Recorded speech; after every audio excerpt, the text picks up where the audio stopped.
Listo, ahora sí. ¿Qué es lo que vamos a hacer ahora? Vamos a dar una clase sobre el procesador, que yo les había dicho que si teníamos la oportunidad de mirarlo acá funcionando sobre la Nexus 2, lo íbamos a hacer.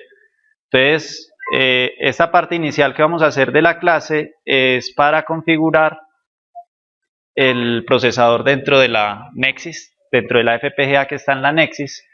Y para eso pues vamos a recordar un poquitico cómo era que estaba ese procesador. Listo. Entonces voy a rápidamente graficar los elementos principales que habíamos puesto esta semana. Habíamos hablado que inicialmente él tenía un program counter, que era el que determinaba cuál era la siguiente instrucción que se iba a ejecutar, que para lo que normalmente ocurría era que lo que se ejecutaba era la siguiente instrucción, entonces había un sumador que iba incrementando de uno en uno cada ciclo de reloj, esa posición, y esa posición de instrucción era una dirección que llegaba al instruction memory, donde estaban todas las instrucciones, una memoria donde estaban todas las instrucciones, ¿sí?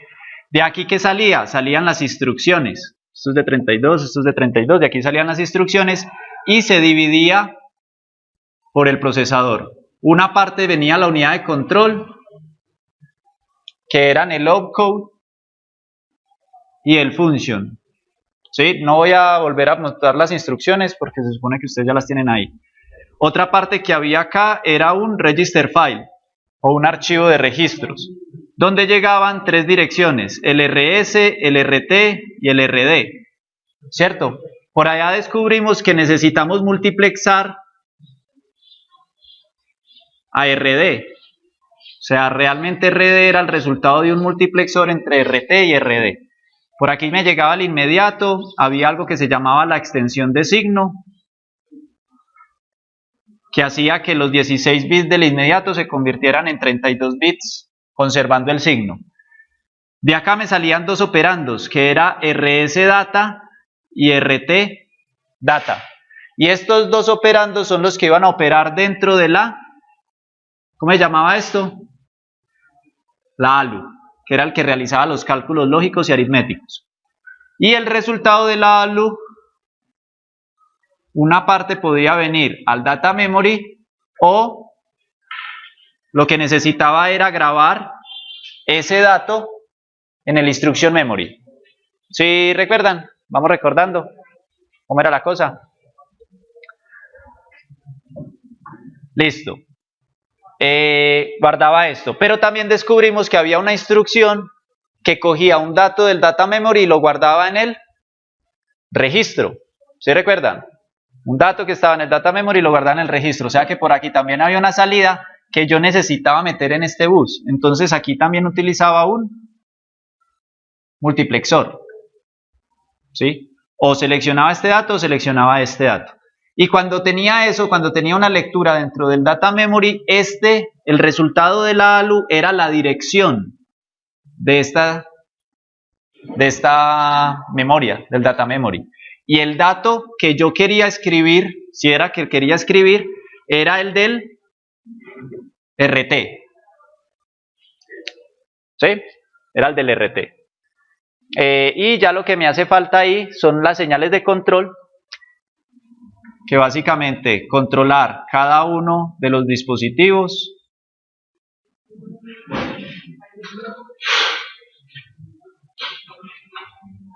¿sí? Controlar todos los dispositivos de ahí en adelante. O sea, la unidad de control era el dispositivo que me permitía controlar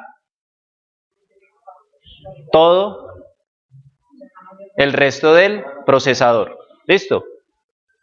Y que dependiendo de la instrucción, pues teníamos un camino u otro camino de datos. Falta conectar el extensor de signos, sí, ya lo miramos. Entonces, voy a traerme esta lupita acá para que miremos donde necesitemos mirar, listo. Entonces, básicamente lo que tenemos acá es el monociclo, ¿sí? Es decir, en ese diseño que aparece ahí, el diseño que ya les voy a mostrar es este diseño. Tiene una parte adicional. Esa parte adicional es para yo poder mostrarles a ustedes de forma binaria cómo está funcionando el procesador. ¿Sí? O sea, que van a ir cambiando partes. Entonces, para que entendamos exactamente qué es lo que les voy a mostrar ahí adelante, hay dentro, cuando nosotros estamos haciendo un desarrollo, a nosotros nos interesa mirar, hacer una depuración. ¿Qué nos interesa mirar cuando nosotros hacemos una depuración? Mirar el valor de las variables, ¿cierto? Si yo hago un debug, lo que yo quiero mirar es, bueno, en este punto del programa, esta variable qué vale y esta otra qué vale para yo saber qué es lo que está haciendo paso por paso. ¿Sí? Si yo quiero hacer un debug, ¿qué es lo que vamos a hacer? Pero en hardware, a mí me interesa conocer partes de ese hardware. O sea, en esta parte, ¿qué valores hay? Entonces, a mí me interesaba conocer, por ejemplo, acá, cuál era el program counter actual. ¿Sí? ¿Qué valor había aquí, en esta parte de la señal? A mí también me interesaba saber cuál era la instrucción. Después de que leyó en esa posición que le indicó el program counter, ¿qué había en esa posición de memoria de la instrucción memory? Es decir, ¿qué instrucción había? Entonces a mí también me interesa mirarla. ¿Qué me interesa mirar también? ¿Cuál es el RT? ¿Cuál es el RS? ¿Cuál es el inmediato? ¿Cuál es el resultado de la ALU? ¿Cuál es el resultado del data memory? ¿Sí? Entonces lo que vamos a ver es que yo voy a jugar con los switches, ¿sí? Y los LEDs, que no tengo sino 8 LEDs. No tengo sino 8 LEDs, ¿sí? Y tengo 8 switches. Entonces yo juego con los switches y juego con los LEDs para poderles mostrar qué valores hay ahí. Entonces, cada registro que es de 32 bits, cada una de estas partes que es de 32 bits, yo les voy a mostrar los 8 menos significativos, los 8 siguientes, los 8 siguientes, hasta los 8 más significativos. Es algo muy primitivo, muy burdo, pero el diseño para poderlo hacer monociclo dentro de la FPGA no daba para más. No daba para implementar un módulo como el display de 7 segmentos que hicimos en el laboratorio. ¿Sí? O sea, no me cabe, porque esto me absorbe todo el diseño, por lo que ya les expliqué. Que al implementarlo, como es asíncrono, me tiene que utilizar puros CLVs para inferir esas memorias de data memory y instruction memory, entonces se me quedó sin espacio.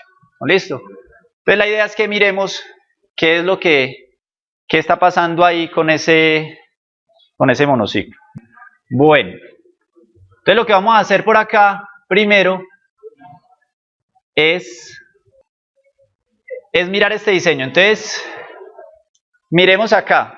Tengo el diseño general y en ese diseño general tengo dos señales que no habíamos mirado. Tenemos el CLK que lo conocemos y dentro del diseño nosotros dijimos que el CLK solamente entraba al program counter, es decir, que cada ciclo de reloj, ¿qué va a hacer? Una nueva instrucción, ¿sí? Pero si yo utilizo el reloj de la Nexus, de la tarjeta de desarrollo, el cristal que está ahí, es un cristal que funciona a 50 MHz, o sea que tiene un periodo de 20 nanos. ¿Sí? Tengo 13 instrucciones. A 20 nanos, ¿en cuántos nanos se hace? En 260 nanos si hubieran hecho esas 13 instrucciones que tengo ahí de ejemplo. ¿Me van siguiendo? Tengo 13 instrucciones nomás de ejemplo. En 260 nanos hubiera hecho las instrucciones y yo no hubiera visto nada, porque es que 260 nanos no veríamos nada. A eso me refiero, ¿sí? Entonces, para poder hacer el debug, uno que normalmente hace cuando hace un debug, paso a paso. Por eso acá tengo una señal step. ¿Qué es el step? Un botón. Y ese botón, cuando yo lo presiono, me hace el siguiente paso. ¿Sí? Hasta que yo no lo presione, no pasa la siguiente instrucción. Ese es mi step del debug. Tengo dos entradas, una de 4 bits y una de 2 bits. ¿Sí? Esta de 2 bits lo que hace es seleccionarme el registro que quiero ver. Yo tengo 4 partes de 8 bits para los 32. Para mirar cada 32 bits, si yo lo divido en 4, tengo 4 partes de 8 bits. Entonces yo necesito seleccionar cuál de esas 4 partes. Los 8 bits más significativos, los siguientes 8, los siguientes 8, los 8 bits menos significativos.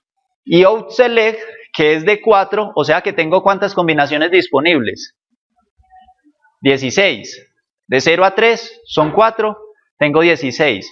¿Cuál es la idea de esos 16? Que yo tuviera muchas opciones de poder seleccionar este. Después vamos a ir mirando. Es decir, con una combinación de los switches, yo veo el program counter, el actual. Con otra combinación veo el siguiente, porque este también lo saqué. Con otra combinación veo la instrucción. Con otra combinación miro el resultado de RC Data, veo el de RT Data, veo el inmediato, veo el resultado de la ALU, veo la salida de la memoria, ¿sí? Con cada combinación. Eso lo hice para poder mostrárselos de forma binaria, ¿sí? Entonces es un módulo que está adicionado a esto que ahorita lo chequeamos. Entonces lo que voy a hacer es mostrarles el diseño general. Entonces me voy a meter acá, hago un zoom out, le voy a hacer voy a utilizar ahora sí la lupa, ¿sí? Listo.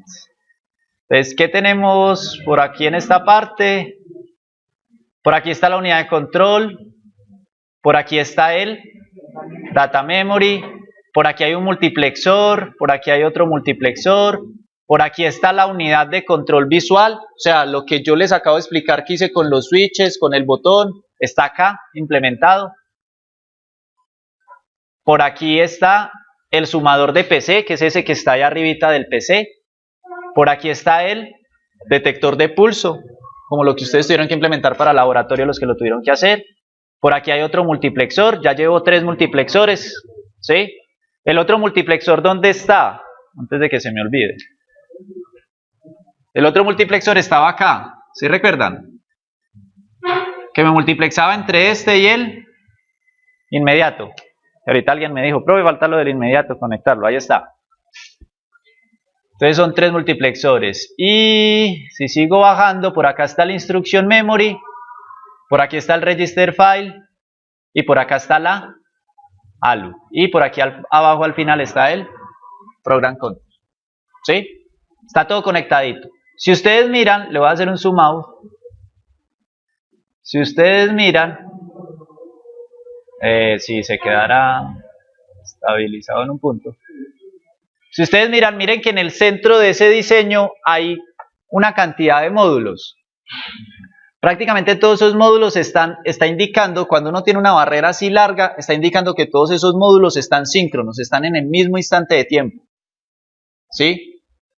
Como dijimos que el único elemento de sincronización era el program counter, todos están dentro del mismo instante. O sea, todos se van a hacer en el mismo instante de tiempo. ¿Listo?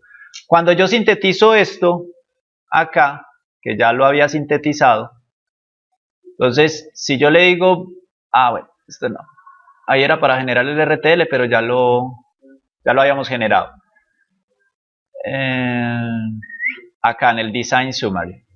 Me voy a ir al resumen del diseño. Listo, entonces quiero que miren esta parte, miren, el número de slides o de CLBs que tiene esta tarjeta, esa FPGA de la tarjeta Nexus 2 es 4656 y estoy utilizando 4661, me estoy saliendo, ¿sí lo ven?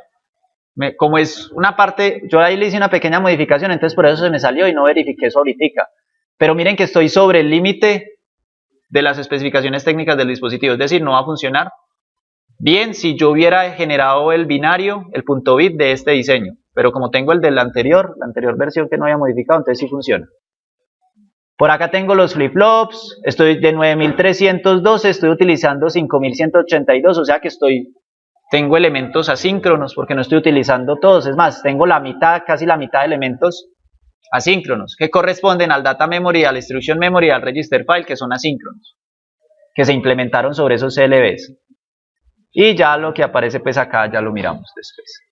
Lo otro que quiero que miren, que va a ser algo bastante interesante cuando ustedes estén Cuando ustedes estén en arquitectura de computadores, ¿sí? Cuando ustedes estén en arquitectura de computadores y ustedes están haciendo este diseño, tienen que mirar eso. Si el diseño que hicieron sí cabe en el dispositivo. O sea, cuando ustedes vean esto que pasó acá, pues inmediatamente yo ya sé que esto no cabe en el dispositivo. ¿Sí? Lo segundo, ¿cómo hago yo para saber cuál es la frecuencia de reloj que puedo implementar? ¿Se acuerdan que yo cuando expliqué esto, yo dije, hay una especificación que me determina la frecuencia de operación de reloj de este diseño? ¿Cuál era esa? ¿Qué me determinaba esa limitación? ¿Cómo se llamaba eso?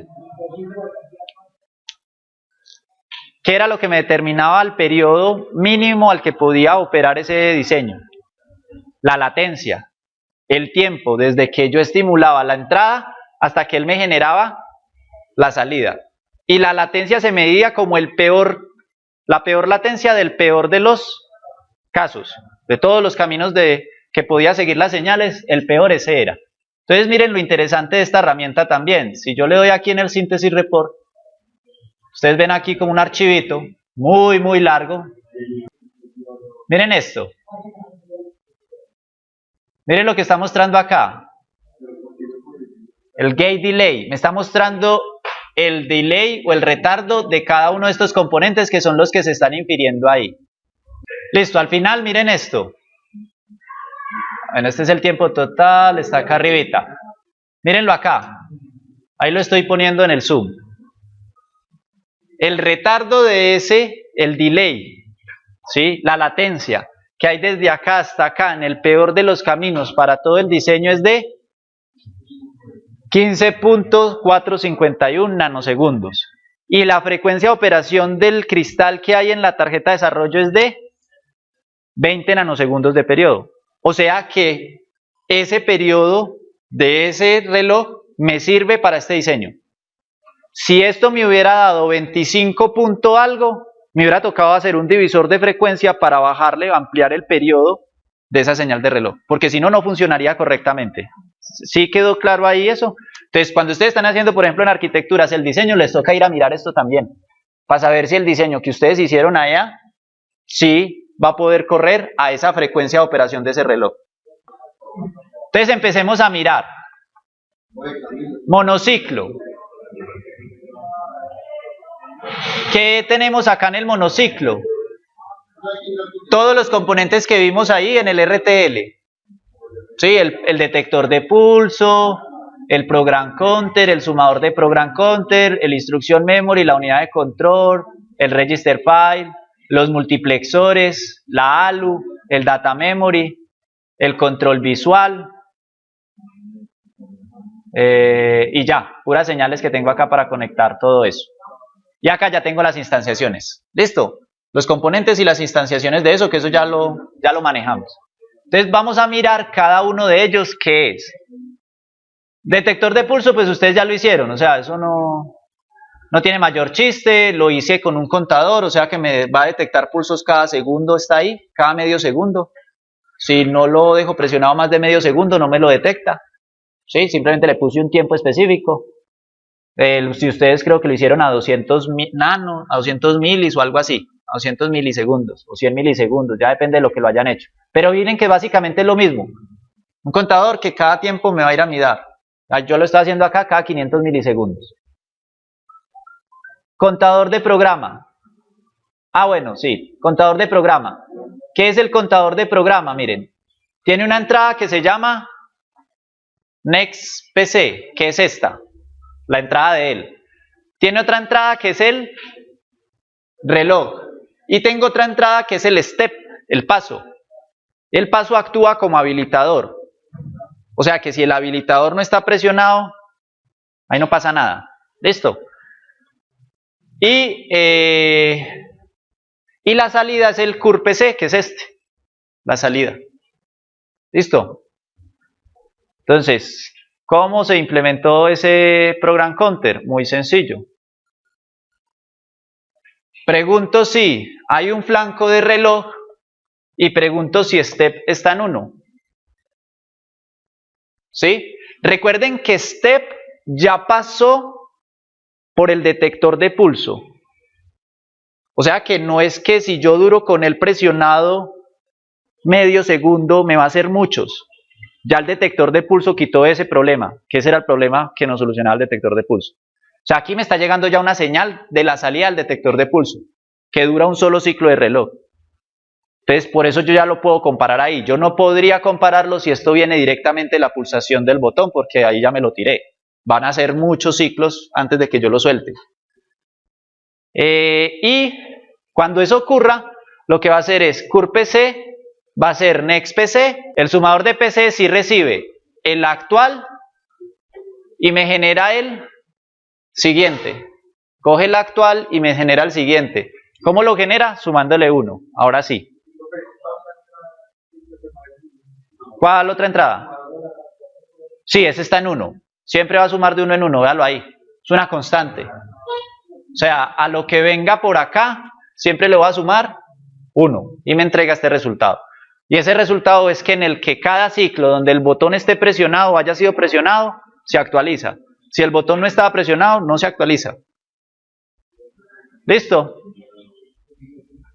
Siguiente elemento. El instruction memory. ¿Qué es el instruction memory? Yo, como lo que estoy haciendo es simplemente una prueba y lo estoy depurando, dije que el instruction memory iba a ser una ROM. O sea, no voy a permitir que el usuario me escriba cosas en la memoria. Yo por defecto le grabé unas instrucciones y esas son las que están. ¿Sí? Simplemente por prueba, pero normalmente es una RAM. O sea, realmente es una RAM más bien. Y esta ROM tiene 128 posiciones. Cada posición de 32 bits. ¿Listo? Y acá está inicializado.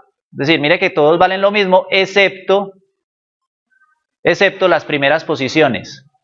¿Sí? Entonces estas son las instrucciones. Miren que aparecen en hexadecimal. Simplemente por representación. Pues me hubiera quedado mucho más largo esa inicialización si lo pongo bit a bit y me enloquezco. Entonces más fácil, lo represento en hexa y lo meto en hexa. O sea, esa B que está ahí es la B en hexadecimal. O sea, el 11 en hexa. Listo. ¿Y qué hace el instruction memory? Vean, simplemente coge, convierte en entero la posición. ¿Quién es posición? Esta entrada de acá. O sea, curpc o el PC actual. Esa es posición. Convierte a entero ese valor que está en binario. Y ese se convierte en el índice dentro de esa matriz o dentro de ese vector. ¿Cuál vector? Este que está acá arriba. Sí, entonces si yo tengo 0, conviértame en entero ese valor, o sea que me convierte eso en un 0, y le digo que la ROM en la posición 0 es lo que va a salir por data out. ¿Y quién es data out? Este de acá. O sea que la instrucción va a salir ahí. Una memoria sencilla. ¿Sí? Miren que eso se está haciendo de forma asíncrona. Miren que ahí no hay señal de reloj. ¿Sí lo observan? Ahí no tengo un if, raising edge. No, nada de eso. Es asíncrono. Miren, tal cual como dijimos ahí, que el único hasta ahora que es síncrono es el program counter. El resto es asíncrono. Simplemente una memoria que lee. Y la implementé como ROM porque así lo quise poner para el ejemplo, para no tener que escribir en ella, sino que por defecto ya estuviera inicializada y no se pudiera sobreescribir.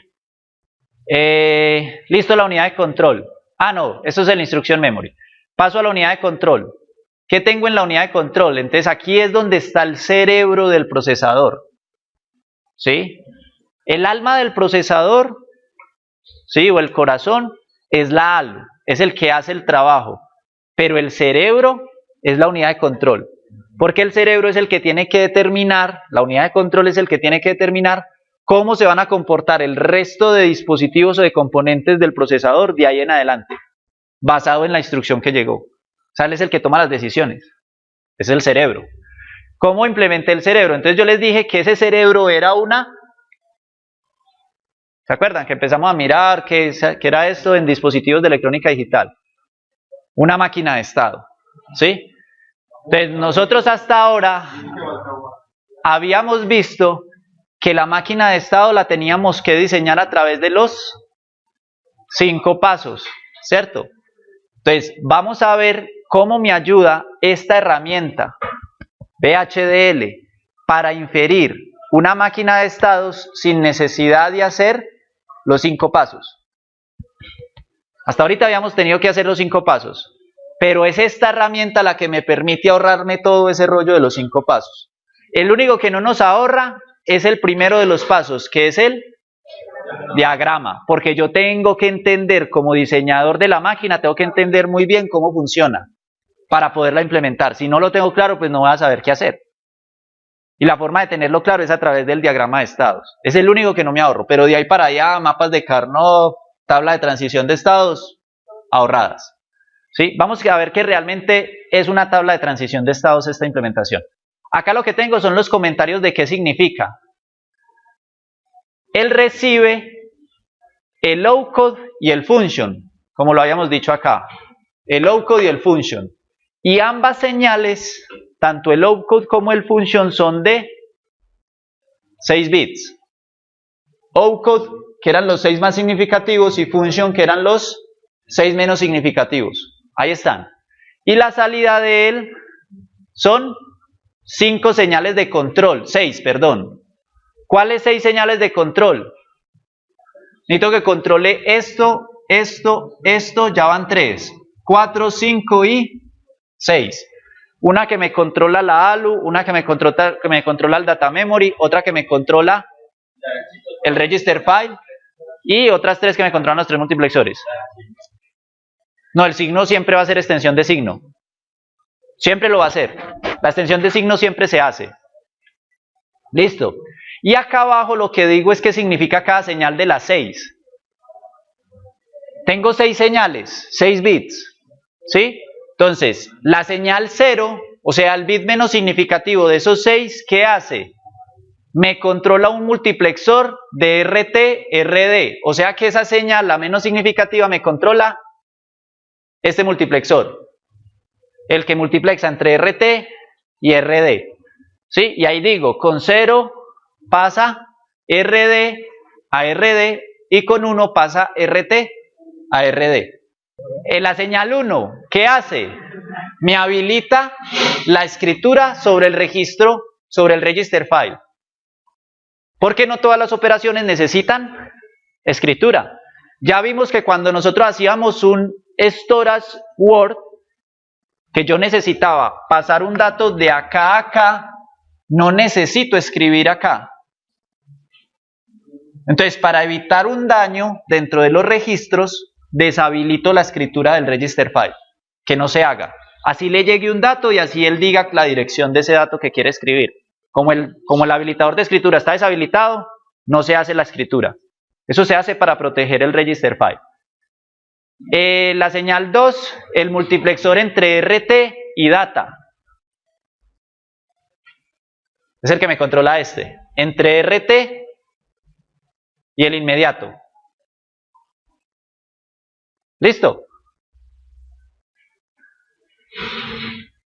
La señal 3, la operación de la ALU. Si voy a hacer una suma, si voy a hacer una resta. Para este caso, que no tengo sino esas 2 instrucciones. O hace suma o hace resta, entonces no necesito sino un bit. Con 0 sume, con 1 reste. Si hubieran más operaciones, necesitaría más bits de control. La señal 4, multiplexor result ALU. O sea, este de acá. El resultado de la ALU o el resultado de del data memory. Ese multiplexor que está ahí. Y la última señal me controla el data memory write enable. O sea, si habilito o no habilito la escritura en el data memory, porque no siempre voy a escribir en él. Entonces, mientras no necesite escribir en él, lo deshabilito. ¿Listo? ¿Y cómo lo puse a funcionar? ¿Qué vemos ahí? Puras funciones anidadas, puros ifs anidados, condiciones anidadas, vea. Pregunto, si la función, si el opcode es 0, ya sé que estoy en una instrucción tipo R. Una aritmética. Necesito hacer algo aritmético o lógico. ¿Sí? Estoy en una tipo R. Como estoy ya en una tipo R, yo necesito saber si lo que voy a hacer es una suma o es una resta. Que son las únicas 2 tipo R que yo implementé acá. Entonces, si el opcode es 0, y el function es 35, necesito hacer una suma. ¿Y qué mando por acá? Las señales de control, que ¿qué van a hacer? Entonces miremoslo. La menos significativa, el 0 de la derecha, ¿qué hace? ¿Qué dijimos que hacía el 0 acá? Que el RD fuera RD. ¿Sí? Entonces habilitó el paso de RD derechito. ¿Qué hace la siguiente? Habilitarme la escritura en este. El siguiente era habilitar la escritura. Como yo necesito hacer una suma, necesito sumar dos operandos y el resultado guardarlo en otro registro. ¿Sí o no? Yo sumo dos operandos y el resultado lo necesito guardar en otro registro. O sea que necesito habilitar la escritura. Por eso está en 1. Está habilitando la escritura en el register file. El siguiente, este 0. Que pase el RT a RT. O sea que me despreció el inmediato. Como esta no es una tipo I que tiene inmediato, sino una tipo R, desprecia el inmediato. Permitió que pasara RT como operando normal. Bien. La siguiente. Otro 0. ¿Qué controlaba el 0? Ese 0. La ALU. Con el 0 le indico que es una suma y con el 1 le indico que es una resta. Está haciendo la suma. ¿Qué hace la siguiente? Me controla este registro. Y con 0 permite el paso del resultado de la ALU. Y me deshabilita el paso de que viene el data memory, porque no estoy haciendo una lectura sobre el data memory. Y la última, la más significativa, me deshabilita la escritura sobre el data memory. Como no estoy haciendo una escritura sobre data memory, me la deshabilita. ¿Bien hasta ahí? ¿Sí? Entonces, ¿qué hago de ahí en adelante? Lo mismo. Ah, que no es function 35, sino function 37. Ah, entonces es una resta. Y manda las señales de control para que se hagan una resta. ¿Qué cambió entre esa de arriba y la de abajo? Este 1, la señal de control de la ALU, que le dice haga una resta. No cambia nada más. Y si no hubiera sido un opcode 0, sino un opcode 45, ¿qué hubiera hecho? Un LW, cargar palabra. ¿Sí? Entonces, si analizáramos las señales, prepara todos los caminos de datos para que se haga un LW, cargar palabra. Y si no es el opcode 45, sino que es otro valor, ahí no le puse un valor por defecto, sino simplemente si no es 45, pues es cualquier otro valor, me va a hacer un storage word. ¿Qué más tiene eso? No tiene nada más. Miren, puros ifs anidados, condiciones. ¿Está claro la unidad de control? Mire que no tuvimos que hacer 5 pasos y es una máquina de estados. Si yo estoy acá y recibo esto, hago esto. Si yo estoy acá y hago esto, recibo esto. Ahorita vemos otro ejemplo de máquina de estado. El storage word es que coge lo que está acá, un valor que está acá, y lo almacena en el data memory. Y el load word hace lo contrario, un valor que está en el data memory lo almacena en el register file.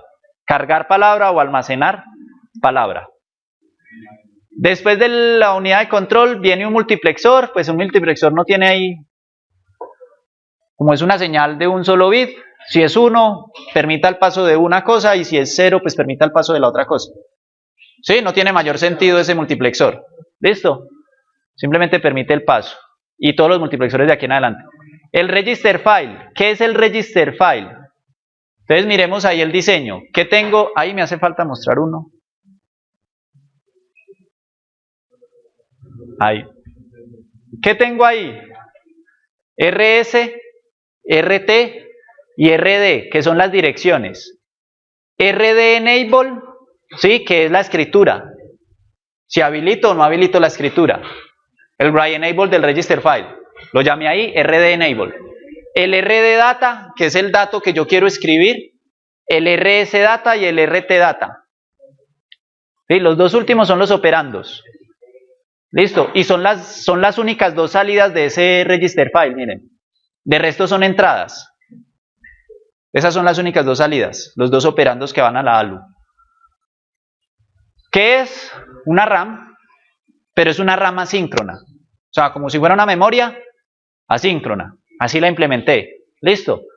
¿Qué tengo acá? Lo mismo que hice ahorita. Unos registros de unos valores inicializadores de la memoria. Miren, acá la inicialicé toda. Son 32, miren, 32 posiciones de 32 bits cada una. 32 posiciones de 32 bits cada una. Y están acá representadas en hexadecimal. ¿Y cómo hago para acceder a ella? Entonces acá está el proceso. Lo único que hace es tener un proceso que mira, si el RD enable está en 1, ¿qué va a hacer? Si RD enable está en 1, va a permitir escribir en esa posición. Si no está en 1, no hace nada. O sea, no va a escribir. ¿Listo? Pero siempre, ¿qué va a hacer? Miren lo que está por fuera del proceso. La lectura. Cojo y convierto en un entero lo que viene por el registro. O sea que si aquí viene 10, convierto ese binario en un entero que me da 10. ¿Sí? Y ese entero, al convertirlo en ese entero, se vuelve el índice de ese vector RAM. Es un vector. Entonces, RAM en la posición 10, ¿qué tiene? Y eso que tiene lo saca por rsdata o por rtdata, dependiendo de cuál de los dos estoy convirtiendo. Simplemente estoy haciendo eso. ¿Sí la pillan? Entonces, siempre estoy leyendo y la escritura se hace dependiendo si RD enable es 1 o no. ¿Sí? Si es 1 también se hace, si no, pues no se hace. Miren que es una memoria prácticamente, es un arreglo de registros, una memoria. Solamente que es asíncrona, miren que ahí tampoco hay señal de reloj por ningún lado. Otro multiplexor, no tiene sentido pues mirarlo porque básicamente es lo mismo, pero miremos la ALU. ¿Qué recibe la ALU? Opcode 1, el operando 1, el operando 2, ¿sí? El control, voy a sumar o voy a restar, y la salida, que es el resultado. ¿Sí? ¿Cómo opero? Condiciones. Si control op es 0, coja el operando 1 más el operando 2 y eso es el resultado. Pero si es 1, ¿sí? Coja el operando 1 menos el operando 2. Y ese es el resultado. ¿Ya? Si fueran más cosas, pues tendría que hacer más cosas.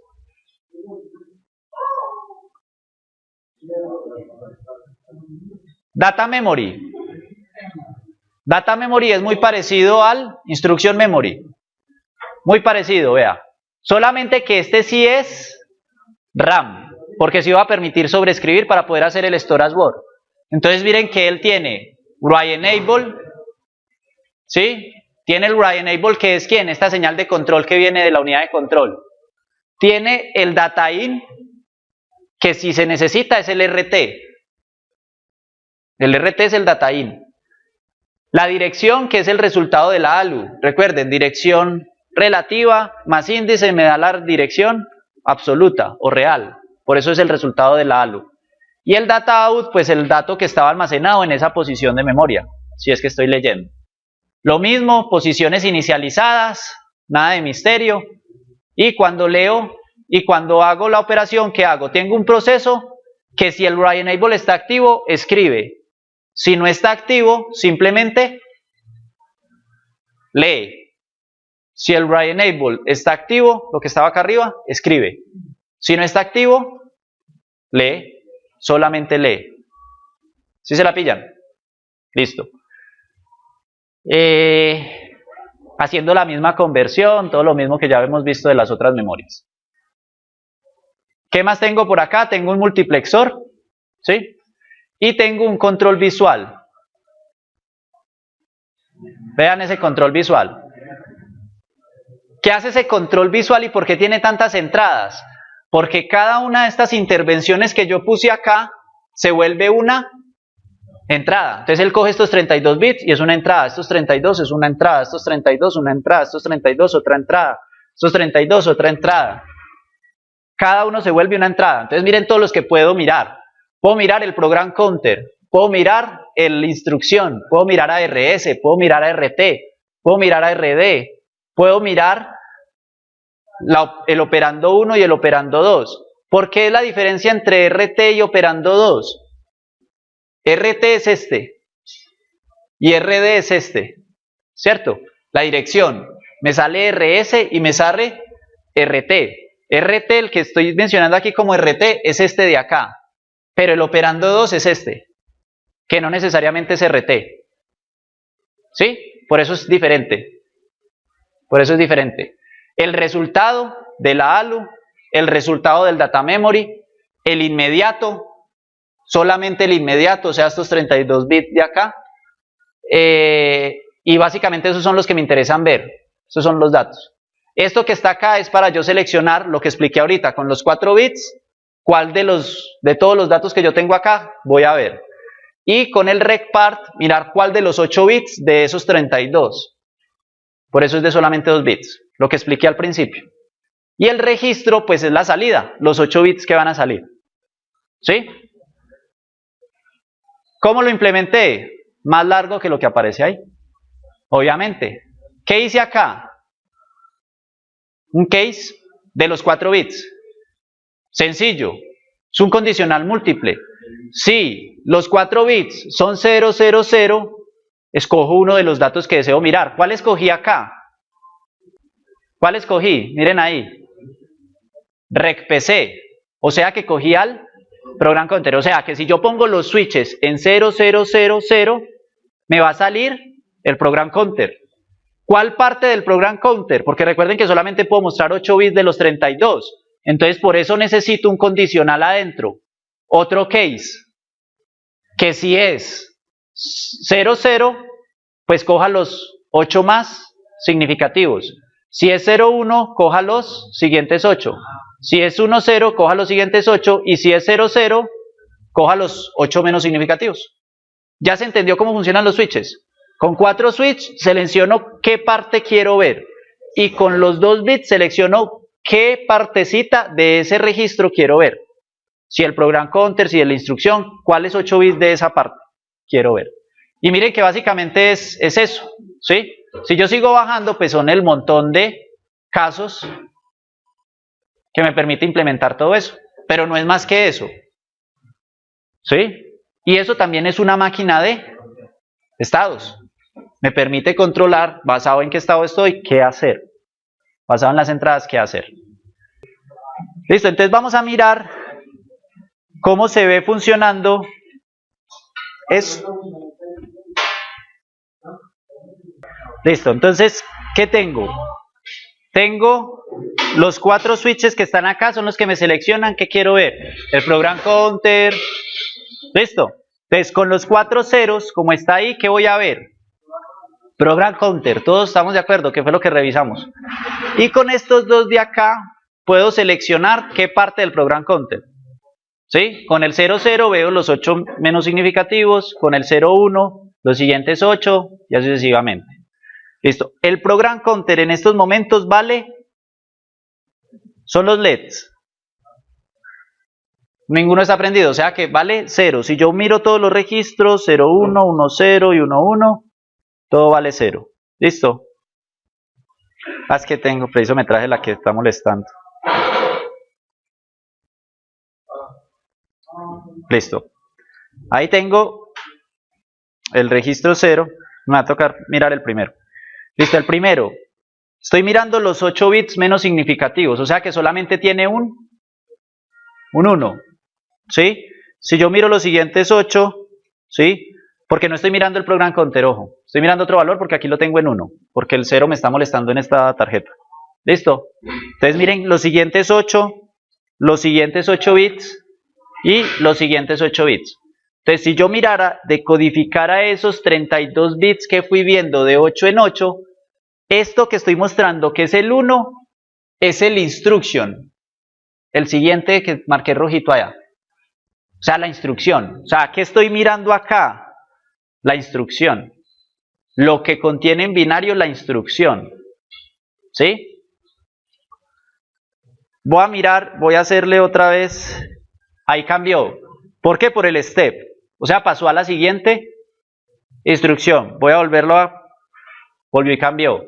¿Qué estoy demostrando ahí? Que está cambiando de instrucción, de paso en paso, de instrucción en instrucción. Vuelvo y lo cambio, vuelvo y lo cambio, vuelvo y lo cambio.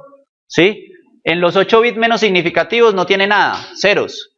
Siguientes 8 bits. Hay un bitcito por ahí aprendido. Siguientes 8 bits. Otro bit. Y los 8 bits más significativos tienen esto. ¿Por qué tiene más bits? Porque aquí está el opcode. ¿Sí? 6 bits. 1, 2, 3, 4, 5, 6. O sea, precisamente hasta donde prendió ese. ¿Sí? ¿Qué valor está representando ese binario? 1, 0, 1, 0, 1, 1. Este es el menos significativo y este es el más significativo. Con 6 bits puedo representar hasta qué valor. Hasta el 63. ¿Sí? Hasta el 63. Del 0 al 63. Si este es el más significativo y es 32, 32, 16 no, 8 sí, 32 más 8 va, 40, 4 no, y 3 sí, o sea, 43. El opcode es un 43, no es opcode 0. ¿Qué quiere decir eso?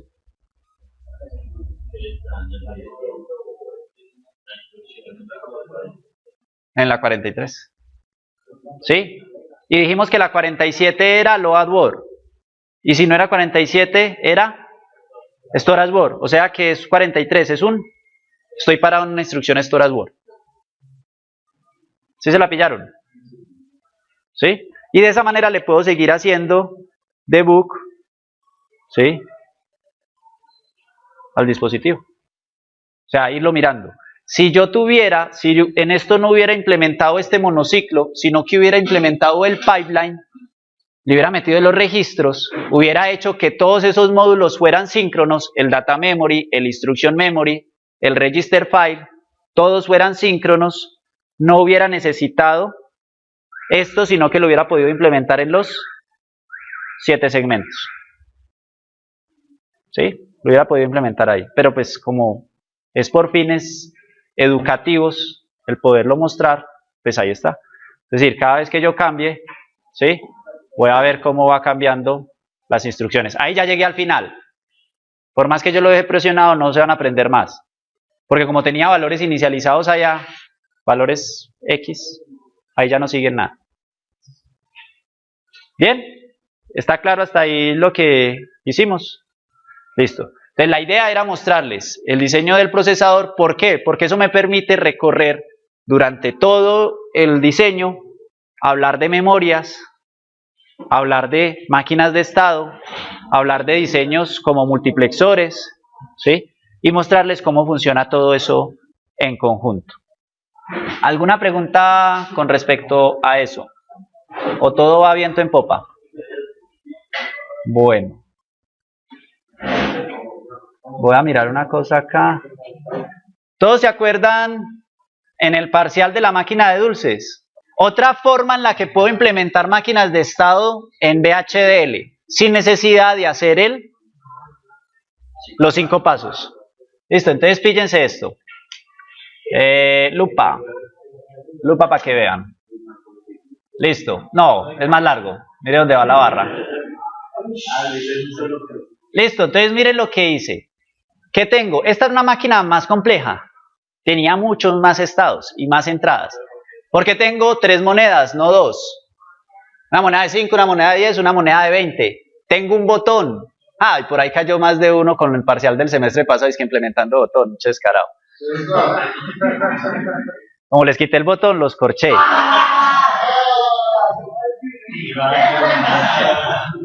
Datos. ¿Qué es esto?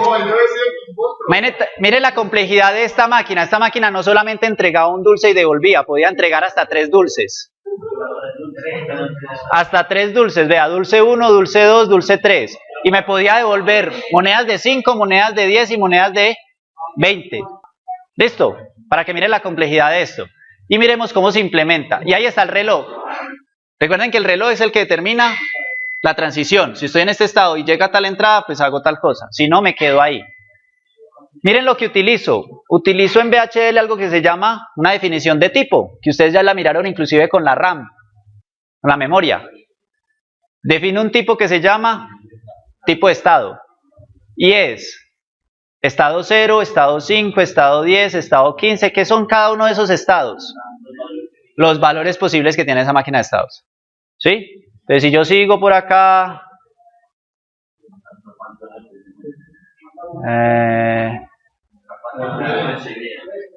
recibía 3 monedas, podía devolver hasta 3 dulces y la moneda creo que valía 25, creo que se iba hasta 75. Véala ahí, hasta 75. O sea, como podía devolver 3 dulces y los dulces valían 25, tenía hasta el estado 70 de 5 en 5. Entonces divida, 70 dividido 5. 14 estados. No eran tantos, 14. El botón, si se presionaba, entregaba. Si no, si llegaba al final y no presionaba el botón, inmediatamente le entregaba los dulces y le devolvía el cambio. Le devolvía la moneda 20. Correcto. Se aprendió bien el parcial del semestre pasado. Tiene entradas, tiene salida. Miren qué hice con las entradas. Miren qué hice con las entradas. Las concatené para ponerlo en una sola señal y evaluar todas las señales, el botón, la moneda de 5, la moneda de 10 y la moneda de 20 como una sola entrada. Para que en el case, que ya van a ver que lo implementé con un case como les mostré ahorita, fuera mucho más simple. Todo está síncrono con el reloj. Y miren lo que implementé acá. Si el reloj, si hay un flanco de reloj, el estado es el siguiente estado. ¿Sí? Estado es siguiente estado. Ya vamos, ahí se ve como raro, pero vamos a ver qué sucede. Estado es siguiente estado. ¿Qué hace con el dulce 1? Lo implementa con salida sub 5. O sea, va a haber una salida que tiene 6 bits. Salida sub 5 es el dulce 1. Salida sub 4 el dulce 2. Salida sub 3 el dulce 3. Ahí van los 3 dulces. Y las otras 3 señales son para las monedas. La moneda de 5, la moneda de 10 y la moneda de 20. Ahí está. Moneda de 5, moneda de 10, moneda de 20. ¿Y dónde implemento eso de que el estado sea el siguiente estado? Entonces tengo una máquina de estados, véala acá. Caso de que el estado sea ST0, no tengo monedas. La máquina está diciendo no tengo monedas. ¿Qué hago? En caso de que las entradas sean... Entonces miremos las entradas. Botón, moneda de 5, moneda de 10 y moneda de 20. O sea que le presionaron el botón y entró una moneda de 5. Moneda de 5, moneda de 10 y moneda de 20. Presionó el botón y entró una moneda de 5. Como metió la moneda de 5 y presionó el botón al mismo tiempo, ¿qué debe hacer? Debe devolverle la moneda de 5, porque presionó el botón que le permite devolver el cambio. Entonces volvió y quedó ¿en dónde?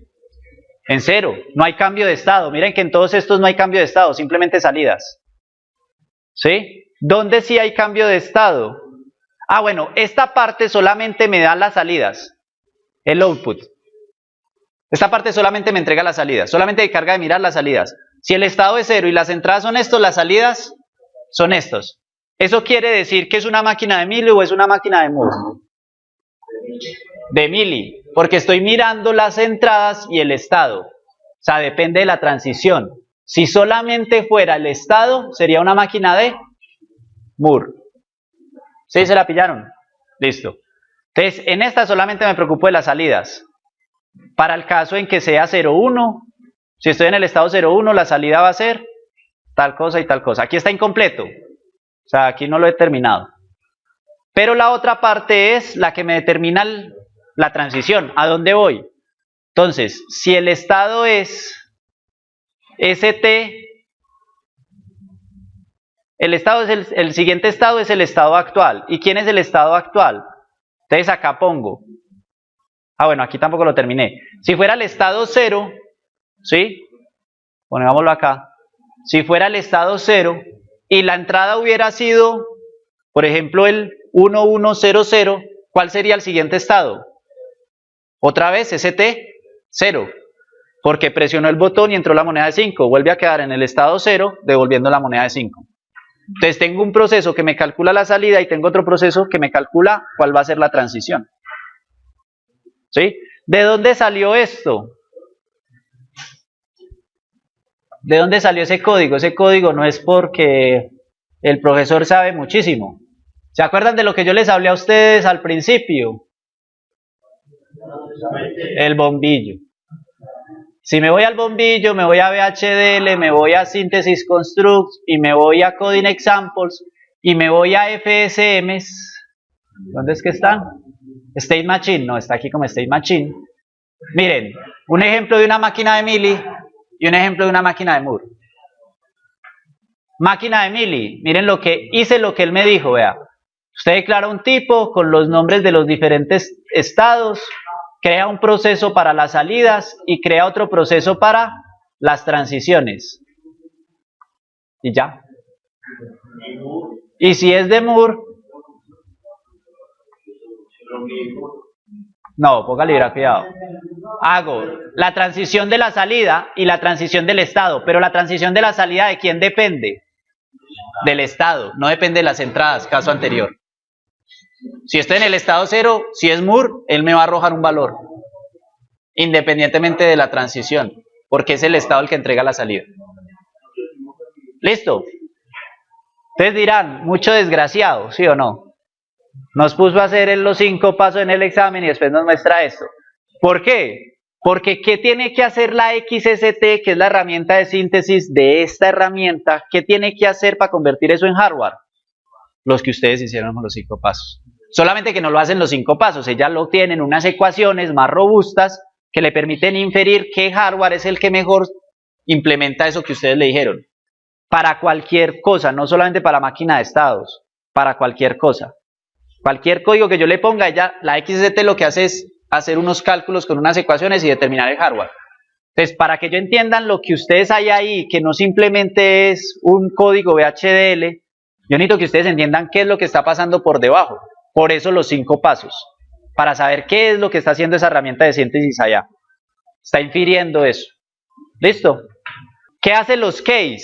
Si yo hubiera cogido y hubiera hecho el diagrama de estados, yo tengo acá el estado 0, ¿cierto? Y yo sé que si me llega una moneda de 5, voy al estado 5. Si me llega una moneda de 10, voy al estado 10. Y si estoy en 5 y me llega una moneda de 5, voy al estado 5. Y todas las transiciones posibles. O sea que cuando yo esté en el case del estado 0, ¿qué debo hacer? Mirar como condiciones todas las posibles transiciones que dependen de las entradas. ¿Sí? Si yo no tengo bien hecho este mapa, pues va a quedar mal hecho esos case. Pero si yo tengo bien hecho ese mapa, ese diagrama de estados, en VHD le debe quedar bien. ¿Sí? O sea que si realmente ustedes miran la tabla, el case que está ahí, ese case realmente se corresponde a la tabla de transición de estados. Es la tabla, solamente que expresada en casos. ¿Sí? Le van a salir tantos casos como filas les hubiera salido en la tabla de transición de estados. La ventaja es que no tienen que hacer ¿qué? Que no tienen que hacer ¿qué? Mapas de Carnot, ecuaciones y el registro de compuertas lógicas. ¿Listo? Mucho más sencillo. Esto, ¿por qué se los muestro en estos momentos? Porque esto parecido a esto es básicamente lo que ustedes tienen que hacer para poder unir todos los módulos que ya hemos hecho en el laboratorio. Ustedes ya implementaron una memoria. Ustedes ya implementaron un decodificador de 7 segmentos con el coso de 7 segmentos, ¿cierto? Ya implementaron por allá los pulsadores, los detectores de pulso. Tienen que unirlos. Para unirlos, ¿qué tienen que hacer? Crear una unidad de control.